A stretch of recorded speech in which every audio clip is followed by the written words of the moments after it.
Headlines. This is Democracy Now!, democracynow.org, The War and Peace Report. I'm Amy Goodman. The brutal crackdown on pro-democracy protesters is continuing in the Gulf state of Bahrain. Last month, the tiny island Gulf nation that hosts the U.S. Navy's Fifth Fleet imposed martial law in an attempt to crush the uprising there. According to Human Rights Watch, more than 24 Bahraini security personnel stormed prominent defense lawyer Mohammed Tajer's home on Friday night and detained him. Tajer had defended opposition figures and rights activists arrested during recent protests. Hundreds of demonstrators, political figures, human rights activists, and Shiite professionals have been detained in security sweeps since the Bahraini authorities crushed the pro-democracy movement in mid-March. Bahrain imposed martial law in the country March 15th.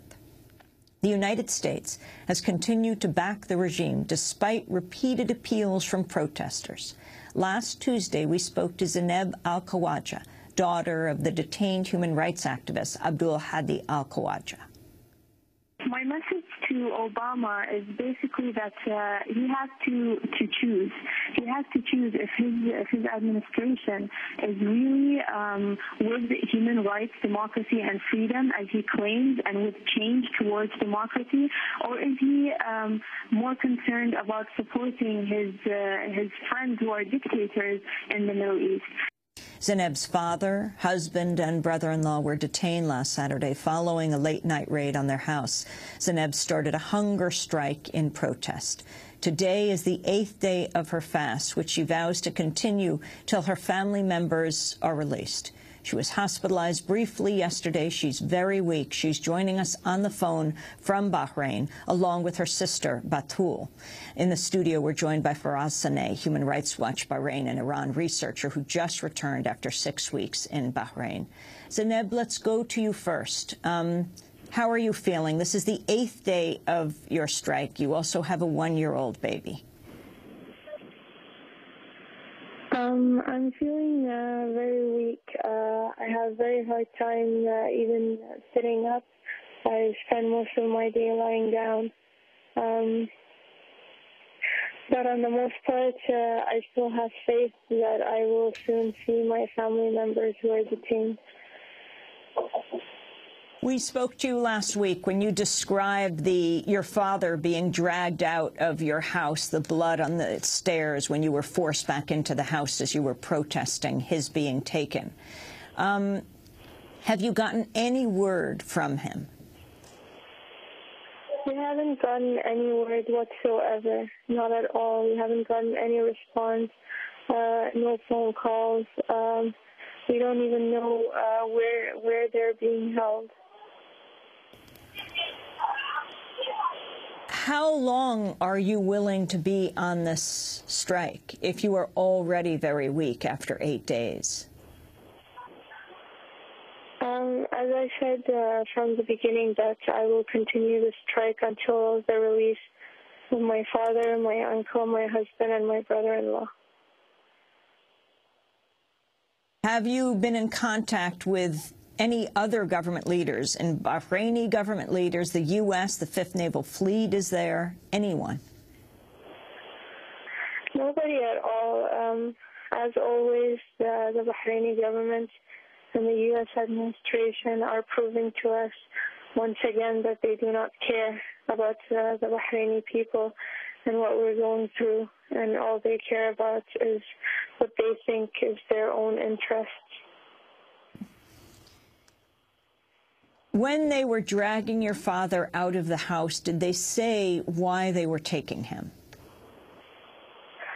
They did not give any reasons at all. They did not have any arrest warrants. All they were doing was cursing and beating and threatening my father and saying they were going to kill him. Was he responding to them? Was he speaking? The only thing my father said from the moment he saw them and they started beating him until they took him away unconscious was that he couldn't breathe. He never said one other word, and he never raised his hand. Your father was head of the Human Rights Association of Bahrain? My father was head of the Bahrain Center for Human Rights, and the past 2 years, he's been working with frontline defenders based in Ireland. At the same time that they took your father, they took your husband as well? Yeah, my husband and my brother-in-law as well. Why did they take your husband? They took them because they were in the same place as my father. They did not know who they were. As they beat them, they asked them for their identification and their names. But beforehand, they did not know who they were. And afterwards, they decided to take them as well. And your uncle was taken before that? My uncle was taken about 3 weeks before the arrest of my father and husband and brother-in-law. Was he also a human rights activist? Maybe not a human rights activist. He was just, he would speak up his mind, and he would write messages to people he knew and ask them to stand up for justice and against what the regime was doing in Bahrain. Now, your aunt has been called, is that right, to bring clothes for your uncle, so at least there's some thought that he is still alive? Yes, all they asked was for some clothes, but she was not allowed to speak to him, and she was not allowed to see him, and that's also very worrying, because sometimes they would let detainees talk to their family members, and he wasn't even allowed to talk to his wife. And when she asked to see him, they did not let her see him. So on the one hand, we're happy that this might mean that he's alive. But on the other hand, how badly tortured is he that they don't want anyone to even lay eyes on him or speak to him on the phone. Batul, your fiancé was also taken with Zainab's husband and with your father. Have you heard from him at all? I think we just lost Batul. Zainab, are you still there? We just lost both of them. Zainab, are you still there? I'm Batul, I'm here. This is Batul? Yes. Batul, your fiancé was also taken that night along with your father and Zainab's husband? Yes, he was. Was he a human rights activist? No, actually, he's still a student in university. He's an engineering student. And what is your sense of why he was taken? And have you heard anything from him since? Well, from what I saw, the only reason he was taken was that he was unfortunate enough to be in the building when they came for my father. And we didn't get any news from him. His father even went to police stations to ask about him. And the only response he would get was that they didn't have him and they didn't know where he was. So it's been 8 days now, and we have no clue where he is or anything about him. Are you concerned about Zainab, your sister's health, in this 8th day of a hunger strike? Yes, definitely, because actually I just graduated nursing school, so I've been monitoring her blood pressure and her blood sugar. And they're both borderline, and her pulse is usually very weak, and she also has a rapid heartbeat. So, of course, I'm worried about her, but at the same time, I know why she's doing this, and I respect her for it. You are 21. Your sister, Zainab, she is 26? 27, yes. 27. Yes. Has this gotten any attention in Bahrain? Yeah, definitely. From the people, yes, because here everyone is very close-knit, so we've gotten a lot of calls from people showing their support. But when it comes to the government, we have gotten no response whatsoever, nothing. I'm hoping we could also get Zainab back on the phone to talk about her demands. But while we try to reach her, Faraz Sanei is also with us, Human Rights Watch researcher in Bahrain. He's just returned from does his research in Iran. Can you talk about the overall situation in Bahrain right now? Thank you for having me, Amy. The situation in Bahrain is as bad as it has been for a very long time. What we're seeing in Bahrain today is a full-scale crackdown on any sort of dissent in the country. You've just spoken to the Alkhawaja family. You have more than 500 people who have been arrested and detained since March the 15th. You have full-scale security sweeps on Shia villages, both in the capital and outside the capital, throughout the country.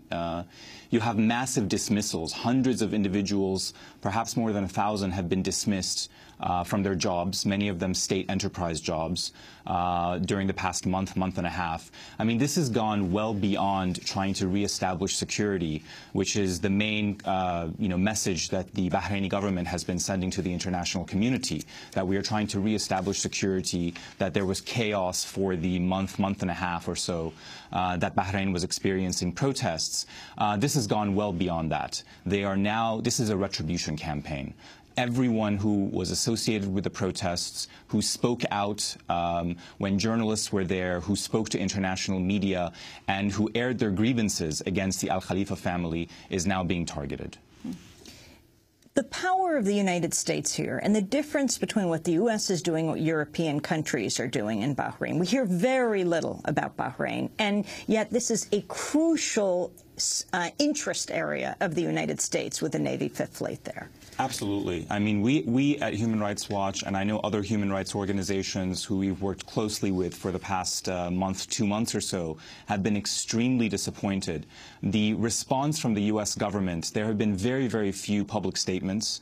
We believe that the public statements that they have issued have been wholly inadequate, given what is actually happening on the ground in Bahrain today. And you mentioned the European Union. The European Union has been a little better, but there have been very disappointing statements that have come out of High Representative Ashton's office as well.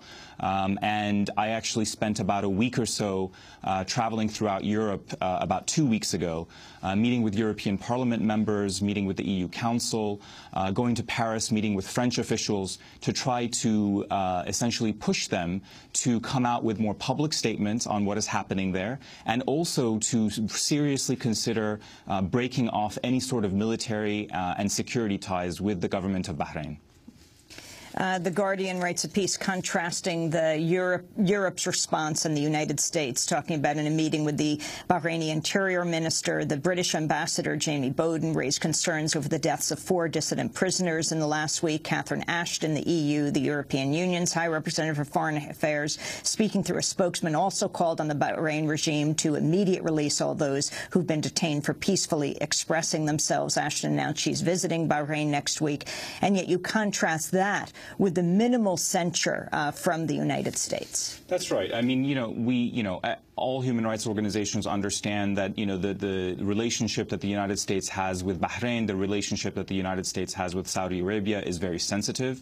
But as a human rights advocate, we just cannot understand why the United States has been so silent. I mean, there have been, as I mentioned before, 2 or 3 statements that they've come out with. But what we are seeing today in Bahrain is extremely troubling. We have, around 30 individuals who have been killed, some in detention, some in custody. As I mentioned, hundreds of individuals in nighttime raids, including Mr. Alkhawaja, who was taken away. You mentioned Mohammed Al-Tajir. He's the first lawyer, we believe, in more than a decade to have been arrested in Bahrain. And every time we think that there's a red line that the government is not going to cross, we witness that they cross it. And we are now seeing an absolute slide into a police state and dictatorship in Bahrain. And yet we see really no adequate response from the U.S. administration as to what's going on there.